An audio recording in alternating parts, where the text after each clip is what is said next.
Hello friend, welcome to Jhilam's kitchen. আজকে আমি আপনাদের সাথে শেয়ার করতে চলেছি গন্ধরাজ চিকেন রেসিপি। এটা রুটি, পরোটা, নান বা ফ্রাইড রাইস সব কিছুর সাথে খেতে কিন্তু ভীষণ ভালো লাগে। আপনাদের যদি আমার এই রেসিপিটা পছন্দ হয়ে থাকে তাহলে লাইক, শেয়ার, কমেন্ট করবেন।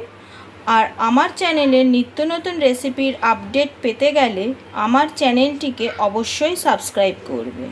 তাহলে চলুন দেখে নেওয়া যাক আমি রেসিপিটা কিভাবে বানাচ্ছি।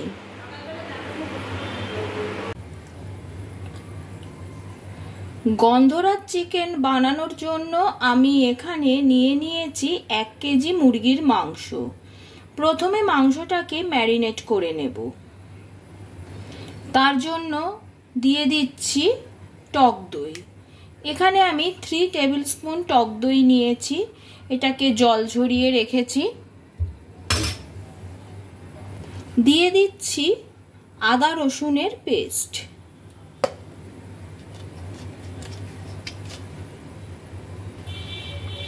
দিচ্ছি হলুদ গুঁড়ো,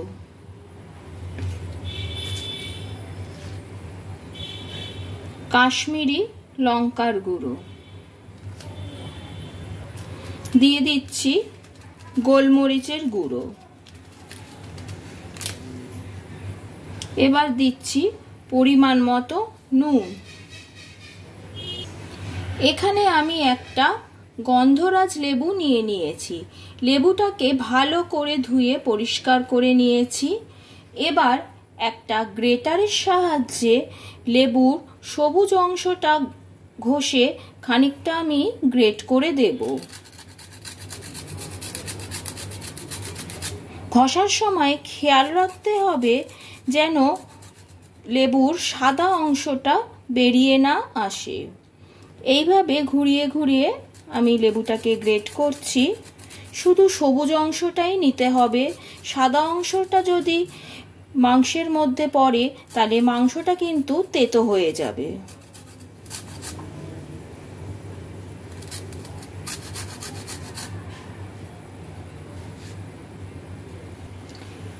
এভাবে সমস্ত উপকরণ দিয়ে মাংসটাকে ভালো করে মেখে নিতে হবে।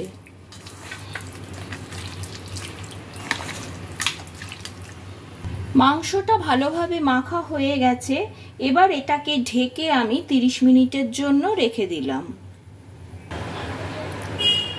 30 মিনিট পর ফিরে এলাম।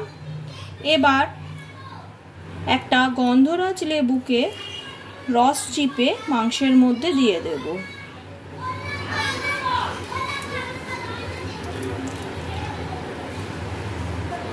রস দিয়ে আবারও মাংসটাকে আরেকবার ভালো করে মাখিয়ে নেব।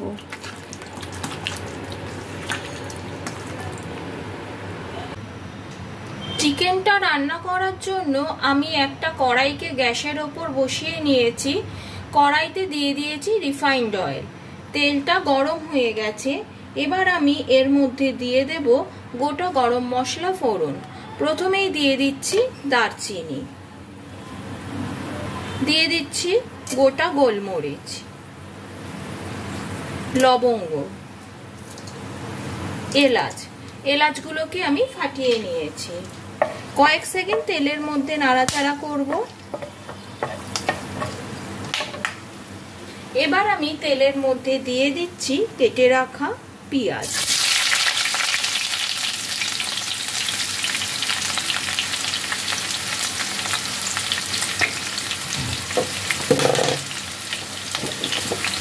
পেঁয়াজের মধ্যে দিয়ে দিচ্ছি সামান্য নুন, যাতে পেঁয়াজটা তাড়াতাড়ি ভাজা হয়।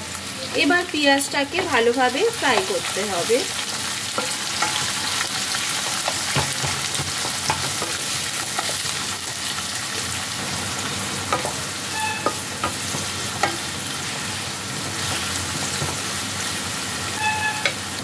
পেঁয়াজটা ভালোভাবে ভাজা হয়ে গেছে। এবার আমি এর মধ্যে দিয়ে দিচ্ছি আদা রসুনের পেস্টটা। খানিকটা পেস্ট প্রথমে ম্যারিনেট করার সময় দিয়েছিলাম, বাকিটা এবার আমি তেলের মধ্যে দিয়ে দিচ্ছি।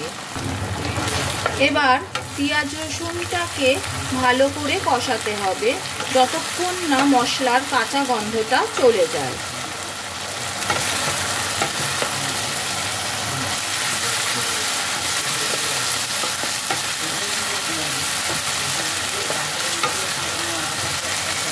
মশলাটা ভালো করে কষানো হয়ে গেছে। এবার আমি এর মধ্যে দিয়ে দিচ্ছি ম্যারিনেট করে রাখা মাংসটা।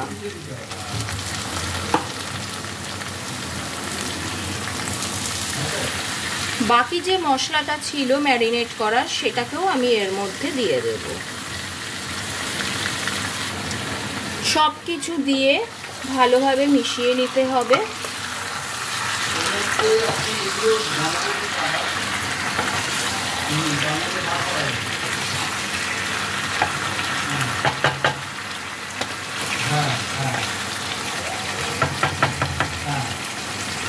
এবার মাংসটাকে ঢেকে দেব যতক্ষণ না এটা ভালোভাবে সিদ্ধ হচ্ছে। 2-3 মিনিট পর ঢাকনাটা খুলে একবার চেক করে নেব। আরেকবার একটু এটাকে নাড়িয়ে দেব। মাংস থেকে অলরেডি জল বেরোতে আরম্ভ করেছে, তো মাংসটা এখনো সিদ্ধ হওয়া বাকি আছে। আবারও এটাকে আমি ঢেকে দিচ্ছি যতক্ষণ না মাংসটা খুব ভালোভাবে সিদ্ধ হয়ে যাচ্ছে। এবার ওপর থেকে ছড়িয়ে দিচ্ছি চিনি। যেহেতু এখানে লেবু আর টক দই পড়েছে, চিনি দিলে স্বাদটা ভালোভাবে ব্যালেন্স হয়। 20 মিনিট পর ঢাকনা খুলে চিকেনটা ভালোভাবে সিদ্ধ হয়ে গেছে। চিকেন থেকে অনেকটাই জল বেরিয়েছে, তাই আমার বাইরে থেকে আর এক্সট্রা জল দেওয়ার কোনো দরকার নেই। চিনি দিয়ে মাংসটাকে ভালো করে মিশিয়ে আবারও এটাকে রান্না করব। এবার আমি দিয়ে দিচ্ছি কটা চেরা কাঁচা লঙ্কা আর দিয়ে দিচ্ছি 3টে গন্ধরাজ লেবুর স্লাইস আর কটা গন্ধরাজ লেবুর পাতা দিয়ে দিলাম। এই সব কিছু দেওয়ার পর কিন্তু আর বেশি ফোটানো ঠিক নয়। বেশি ফোটালে মাংসটা তেতো হয়ে যেতে পারে। হালকা হাতে এগুলোকে ভালো করে খানিকক্ষণ একটু মিশিয়ে নেব।